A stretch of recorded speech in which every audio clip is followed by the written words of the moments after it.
राजस्थान स्थित खाटू श्याम यांचा जन्म सोहळ्यानिमित्त मूर्तिजापूर शहरात भव्य दिव्य आणि भक्तिभावचा अद्भुत संगम पाहायला मिळाला।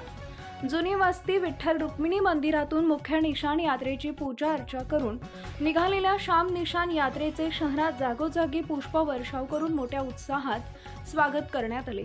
श्री विठ्ठल रुक्मिणी मंदिरात प्रथम खाटू श्याम बाबांचे आमदार हरीश पिंपळे यांच्या हस्ते पूजा व महाआरती करून यात्रेला सुरुवात करण्यात आली। आमदार पिंपळे यांनी स्वतः मुख्य निशाण खांद्यावर घेत यात्रेला प्रारंभ केला।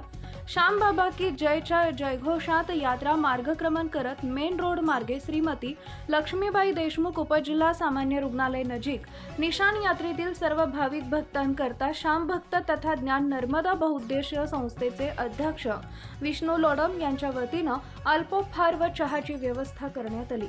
विविध रंगांचे खांद्यावर निशाण घेऊन शेकडो भाविकांनी आपला सहभाग दर्शवला, तर यात्रेच्या मार्गावर पुष्पवृष्टीसह शंखनाद आणि पारंपरिक ढोल ताशांच्या निनादानं मूर्तिजापूर शहर दुमदुमल्याचे चित्र दिसत होते।